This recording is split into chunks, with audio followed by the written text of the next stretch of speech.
بسم اللہ الرحمن الرحیم۔ تو دور دنیا کے دوستوں، امید ہے کہ آپ سب خیریت سے ہوں گے انشاءاللہ تعالی، اور خوب آپ نے چھٹیاں منا لی ہوں گی۔ اب تو چھٹیاں کھلنے والی ہیں، اللہ خیر خیر سے کھلیں، آپ سب کا کام کار چلے، ہمارے ملک کا پہیہ چلے اور غریب کے گھر کا چولہا جلے۔ تو میری جان، آج کا ٹاپک تھوڑا سا اسٹرینج ہے، تو میں آئی ول ٹیل یو کہ کیسے کہ جنرلز کیسے بنتے ہیں، جنرل کیسے بنتا ہے فوج کا، اور پھر اس کے دوسری سائڈ جس کو آپ حکومت دیتے ہو، پولیٹیشین کیسے بنتا ہے۔ یہ میں ایک تو چھوٹی چھوٹی آپ کو اپنے سوچ و تجربے کے مطابق بتاؤں گا۔ تو پہلے لے لیتے ہیں ایک جنرل کیسے بنتا ہے فوج میں۔ کہتے ہیں جنرل صاحب کیسے یار بات یہ ہے کہ فوج کا ایک بالکل تیر کی طرح سیدھا اصول ہے، کوئی اس میں ٹریڈ نہیں ہے۔ Right from the day one, جب ایک بچہ جو ہے اس کو وہ اٹھتا ہے اپنے گھر کے والے، تھوڑا سا اس کو ہوش آتی ہے، تھوڑی سی دائیں دنیا دیکھتا ہے بائیں دیکھتا ہے، تو اس کو بھی سمجھ آتی ہے کہ پاپا میں نے پائلٹ بننا ہے، میں نے کپتان بننا ہے۔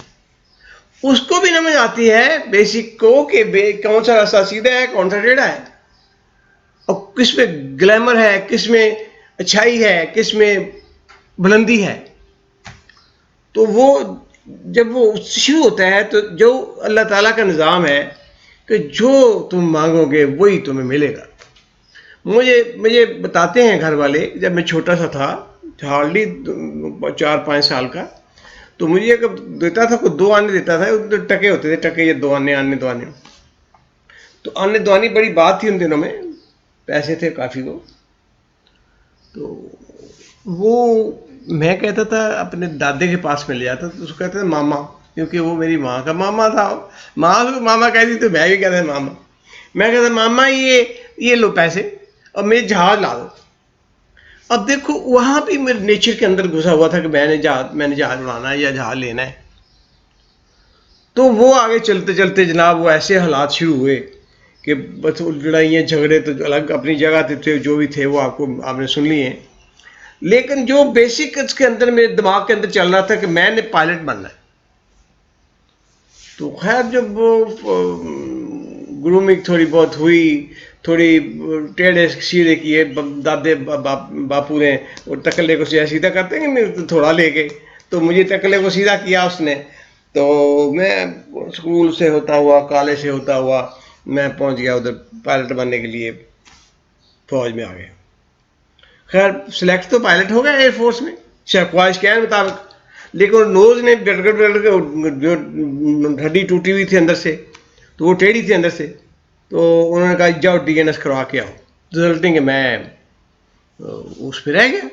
اور پھر مجھے اسی سلیکشن پہ انہوں نے کہا تم لیٹ ہو گئے، جاؤ ہڈی تو میں نے ٹھیک کروا لی آپریشن کرا کے، ان کا جاؤ تم اب اسی سلیکشن پہ آپ فوج میں چلے جاؤ۔ تو خیر اللہ کا شکر ہے پھر میں فوج میں آ گیا، جو بھی ایسے بھی تھا۔ تو فوج میں اب آئے، پہلے ہی دن انہوں نے جناب وہ ہماری سیدھا کرنا شروع کیا ہمیں، کہ ہمارے جتنے کسب باقی تھے وہ بھی اس میں نکال دی۔ وہ سینئرز نے جناب 2 ہفتے کے اندر ہمیں ایسے تکے کی طرح سیدھا کر دیا کہ وہ چلو انشاءاللہ ادھر چلو تو ادھر چلو تو ادھر چلو، یہاں بھاگو، ادھر پکڑو، ادھر کنٹرول کرو، اور یہ کرو، وہ سب ڈسپلن کے اندر کر دیا۔ ساری ان ڈسپلن جو تھی توڑ تاڑ کے انہوں نے ہمارے ہاتھ میں کرا دی۔ تو وہاں ٹریننگ ہوئی، ٹریننگ میں سران ہوئی، یہی ٹریننگ میں وہاں کیا تھا، ٹریننگ میں وہاں پہ total right from selection of PMA ایم اے تو آگے پاس ہونے اور پھر آگے جانے تک ایک ہی راستہ تھا، وہ تھا سچ کا راستہ۔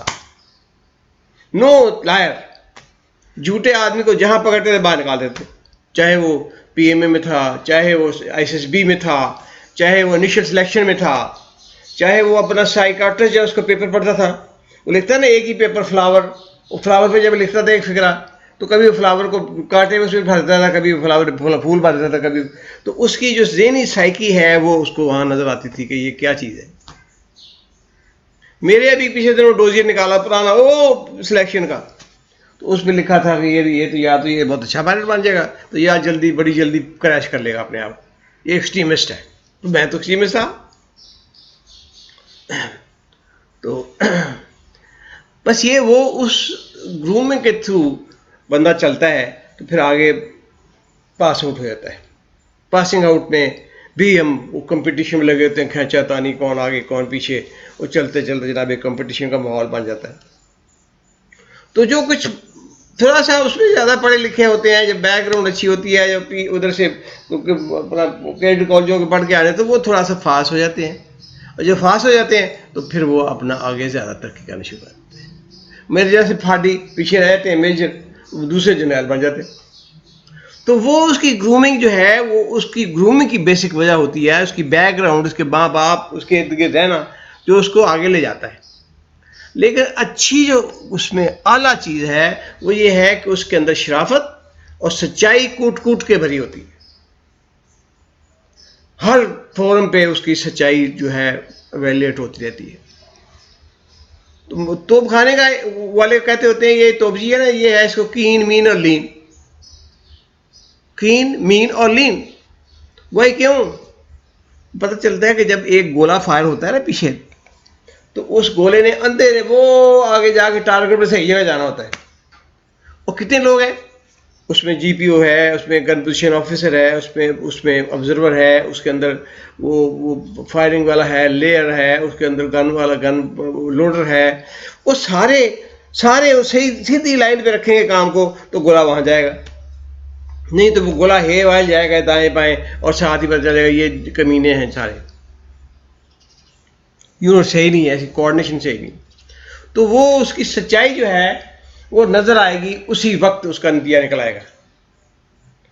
تو اسی طرح یہ انفینٹیرین ہے یا آرمرڈ کور کا بندہ ہے, تو وہ سارے جو ہے they have to be on the right line ہے, رائٹ کور.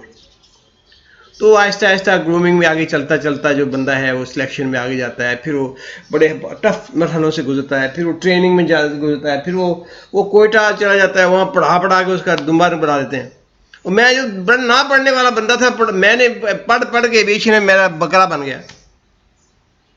میں وہ پتہ نہیں کتنا پڑھ چکا ہوں, میں وہیں پڑھ لیتا تو زیادہ اچھا تھا. تو بہرحال تو وہ this is how a selection process goes on, and a man comes up and then he becomes a general. پھر وہ جنرل جو ہوتا ہے وہ تو پھر جنرل ہوتا ہے نا, پھر وہ بعض کا اس کو اللہ تعالیٰ موقع دیتا ہے کہ وہ آگے جا کے وہ نمبر 1 پریزیڈنٹ بن جاتا ہے, فیلڈ مارشل بن جاتا ہے. جیسے جیسے انوائرمنٹ ہو, جیسے ضرورت ہو ملک کی, ویسے ویسے وہ آگے چل پڑتا ہے. آن دی کنٹریری, اب ایک پالیٹیشین کی لاگ لے لو.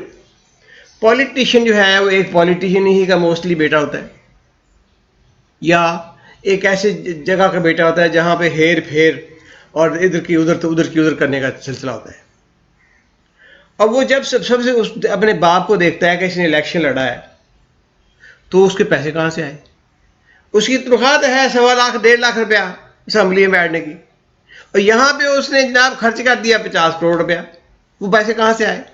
نمبر 1 کہ اس کا باپ کرپٹ تھا, یا وہ کہیں سے جائیداد اس نے ماری تھی انگریزوں کو ملک بیچنے کے بعد. تو وہ اس کی بیسک گرومنگ ہے, جہاں سے اٹھا خمیر جو اس کا بنا وہ گن تھا, چھٹ میں سے نکلا تھا وہ, اور وہ چل کے اوپر جاتا ہے تو اوپر جا کے پھر وہ ووٹ خریدتا ہے جناب, تقریریں کرتا ہے, جھوٹی بار کرتا ہے کہ میں اور خدا کی قسم میں وہ روزے سے ہوں, اندر شراب پی ہوتی ہے اس نے بیٹھ کے. تو وہ لیڈرشپ کوالٹی جو اس کے اندر ہے وہ نیگیٹو ہے اس کا, ایول, اس کو کہتے ہیں ایول جینیس. وہ ایول جینیس جگہ سے اٹھتا ہے اور ایول جینیس ہی بنتا ہے. پھر جب وہ سلیکشن پی ایم یہاں پہ آ جاتا ہے, اسمبلی پہ آ جاتا ہے, تو سب سے پہلا اس کا ایم ہے کہ جناب میں نے تو 50 کروڑ روپیہ خرچ کیا ہے, تو میں نے کتنا 50 ارب روپیہ میں نے کمانا ہے تاکہ میری اگلی جنریشن جو ہے وہ یہ 2 سال میں ہی بن جائے. تو وہ گھر غریب کو کاٹتا ہے, گھر شریف آدمی کا گھر اجاڑتا ہے, کسی کو تھانے لے جاتا ہے وہاں سے پیسے لیتا ہے, کسی کو تھانے دار سے لے لیتا ہے, کسی کو پوسٹنگ کے لے لیتا ہے, کسی کو زمینیں چینج کرنے کو. وہ اس کی زندگی کا مقصد صرف اور صرف ملک کو لوٹنا ہے. اس کو خیرات ملتی ہے تو اب بھٹو لے لو, وہ مجھے یاد ہے اب شام میں زلزلہ آیا تھا, اربوں روپیہ ڈالرز آئے باہر سے, انہوں نے اربوں نے بہت پیسہ دیا, وہ انہوں نے اٹھایا تو سارا پیسہ اپنے جا کے سوئٹزرلینڈ میں اپنی خود رکھ دیا, اس کے جیل کے اندر, اپنی وہ بینک کے اندر. لو وہ پیسہ آج تک وہیں ہے اور وہیں رہے گا انشاءاللہ, آئے گا نہیں. وہ اس کے بعد کیا ہوا, اس کے سارے بچوں نے اس پیسے کی کشمکش میں کہ ایک نے دوسرے کو زہر دے دی, اس نے دوسرے کو مار دیا, دماد نے بیٹی کو بیوی کو مار دیا, باقی اس میں کچھ بچا ہی کوئی نہیں, پورا خاندان لگا گیا. وہ ٹٹلی پٹلی کو ایک لنگڑا لولا کو ایک رہ گیا ہوگا ایک آدھ, اور وہ پیسے ادھر کے ادھر پڑے. تو ایک نظام ہے کہ اس کرپشن سے جو نکلا تھا بندہ, وہ کرپشن میں ہی رہا. اس کے وہ اربوں روپے جو اس نے کمائے, ملک کو لوٹا, غریب کو لوٹا, ادھر ہی پڑے ہیں.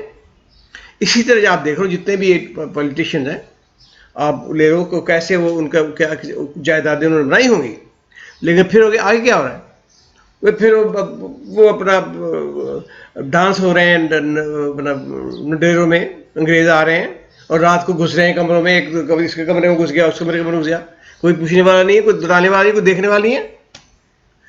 ایک ڈائریکشن ہے جس کو پالیٹیشین بولا. تو اس قوم کو یو ہیو ٹو انڈرسٹینڈ کہ اس جگہ کو ریپیئر کرنے کی ضرورت ہے. اگر آپ نے دنیا پہ رول کرنا ہے, دنیا پہ ترقی کرنی ہے, تو یہاں پہ آپ وہاں دیکھو جس ڈیموکریسی کو آپ فالو کر رہے ہو, وہ لے لو اپنا مارگریٹ تھیچر لے لو, یو کے والی, اس کے گھر کے باہر میں ایک گارڈ ضرور کھڑا ہے. وہ سالی نے صبح صبح ایک ٹوکری اٹھائی ہوتی ہے اور پیدل چل رہی ہوتی ہے, وہ اپنی سبزی لینے جاتی ہے مارکیٹ میں, اور جا کے سبزی لے کے وہ آپ آگے لا دو, کھانا پکاتی ہے اور اپنے بچوں کو کھلاتی ہے, میوں کو, وہ پرائم منسٹر ملک کی. اور میاں صاحب جو ہے سائیکل چلا کے وہ سائیکل پہ جا رہے ہیں اپنے, وہ یہاں 500 گاڑیاں آگے, 500 پیچھے, ابا جی کا مال ہے, دادا جی کی دکان ہے, اور چل رہے ہیں ہمارے politician. Shame for this system اور شیم فار دی نیشن جو کہ اس کو ساتھ لے کے چل رہی ہے. اس کو ٹائم ہے ریپیئر کرنے کا. اگر آپ لوگوں نے زندہ رہنا ہے اس دنیا میں, اس یونیورس میں, اور ترقی کرنی ہے, تو آپ نے اس پالیٹیشین کا گلا دبا کے اس کو فوجی بنانا ہے, اس کو اس لائن پہ لانا ہے, اس کریکٹر پہ لانا ہے جس پہ وہ ایک جرنیل, جس کو تم کہتے ہو جرنیل صاحب لوٹ کے لے گئے. وہ جرنیل صاحب وہ اصل میں تو آپ کا دیکھو اسلام میں رسول پاک صلی اللہ علیہ وسلم جو کمانڈر چیف تھے ملک کے, حضرت عمر رضی اللہ تعالیٰ کمانڈر چیف تھے, حضرت علی کمانڈر چیف تھے نا. تو مسجد سے نکلی تھی طاقت, اس کو واپس کرنا پڑے گا مسجد میں. وہ جو وہ خلیفہ ہے وہ امام مسجد ہوگا تو آگے چلے گا. یہ ہے ترقی کا راستہ, یہ ہے سچائی کا راستہ, یہ ہے وہ خواہش جو کہتا ہے میں نے جرنیل بننا ہے. اس لیے بننا ہے کہ اس کو بھی نظر آ رہا ہے کہ میں جھوٹا کون ہے اور سچا کون ہے. تو میری جان یہ بڑی ہی سوچ و سمجھنے والی بات ہے تھوڑی سی, کہ آپ نے اس قوم کو کی گرومنگ کرنی ہے. اس بچے کی جو آپ کے گھر میں پیدا ہوا ہے, یہ امانت ہے اس قوم کا, اس کو کھڑا کرو. ہی ہیز ٹو فائٹ, اس سے جنگ کرنی ہے پورے معاشرے سے, دنیا سے. اس نے آپ بیٹل آف آرمجیدان آ رہی ہے نا آگے, دنیا تیار ہے نا, آپ نے بھی لڑنی ہے. کیسے لڑنی ہے؟ وہ کرپٹ پالیٹیشین نے تو نہیں لڑنی, اسے تو گھس جانا ہے اپنے خود میں, اسے تو کورونا کا پڑھ لینا ہے, ناک کے اوپر چل پڑنا ہے. کون کا مدد کے لیے کس نے آنا ہے؟ فوجی نے آنا ہے.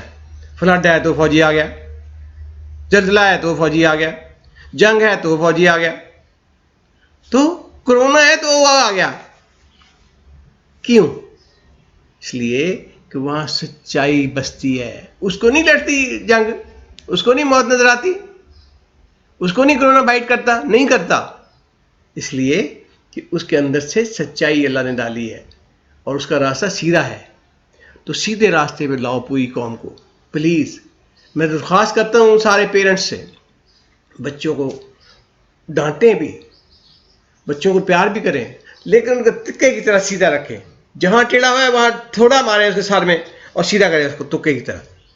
لیٹ ہم grow to be a great nation. Muhammad Qasim کے بچے بنو, وہ میر قاسم صادق کے بچے کیوں بنتے ہو؟ مت بنو. آگے پھر اللہ نے بھی تو رکھی ہوئی جنت جہنم رکھی ہوئی ہے نا, اس میں بھی یہی جرنیل صاحب جائیں گے. پلیز آپ جرنیل بنو, پولیٹیشین نہ بنو, میری درخواست ہے.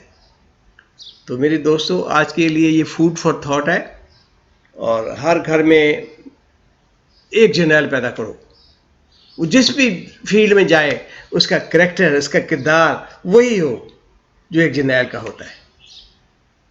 تو پاکستان زندہ باد, پاکستان فوج زندہ باد, اور ایمان اور مسلمان زندہ باد.